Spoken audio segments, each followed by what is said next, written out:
Leading in our homes is one of the great responsibilities and calls that God has set us apart to accomplish. And I trust that as you think about your responsibility, that you take it seriously and that you try to improve it and make the most of it. Let's talk a little bit more about some of the things that we can invest into our influence. Remember, leadership is influence. That's the common definition that we are running off of. Leadership is influence. And so what do we need to do to invest in our influence? What do we need to do to make sure that we are not just coming in saying, hey, this is the way it's going to be, but we're actually investing into our influence, and so that people are ready to follow us, that our wives are ready to follow, and that we make it easy for them to follow as opposed to difficult. Well, we've talked about investing integrity. We've talked about investing love. We've talked about investing service. Now, fourthly, let's talk about investing patience. Patience. You know, the Bible tells us as fathers that we are not to provoke our children to wrath, but rather we're to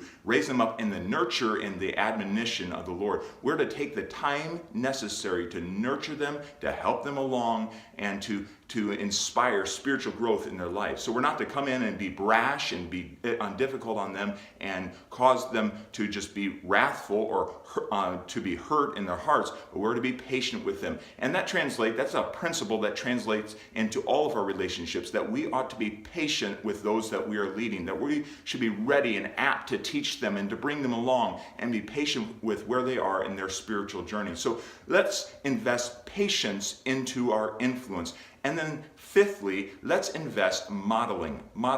You know, we can say a lot of things. We can tell people what to do.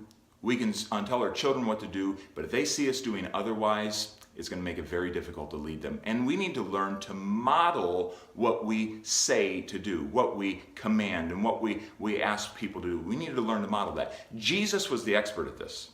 Because in John 15, in verse number 12, he said, "This is my commandment, that ye love one another." Now, Jesus could have stopped there, and that would have been good enough, and we should have obeyed the commandment. But the fact is, Jesus goes on and he says, "As I have loved you." He gives us an example. And he tells us, listen, I want you to obey this command, but I'm showing you how to do it.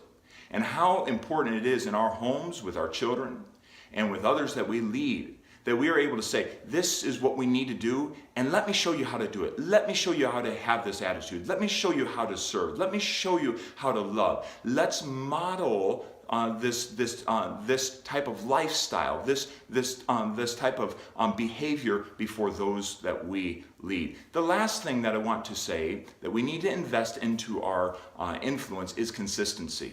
You know, we can say that we want to lead, we can encourage others, and we can give commands, but if we're not consistent in our own personal lives, our leadership and our influence is going to fall very flat. If we tell our children that we need to be reading our Bibles, we need to be in church, yet we're not consistent at it, it's going to fall flat. If we encourage our wives and tell them, hey, let's be in God's Word and let's be praying, but she doesn't see it in our lives, and she doesn't see it making a difference in us, boy, our influence in her life, our leadership in her life is going to be very diminished. Let me encourage you, let's be consistent. Now, God will help us with that, and He has to. I can't do that on my own, and nor can you. But let's be consistent, and let's invest consistency into our influence of those that God has given us to lead. I trust that these have been a help. We have a few more things to discuss, and really the confidence that God will give us, but I'll discuss that in the next video.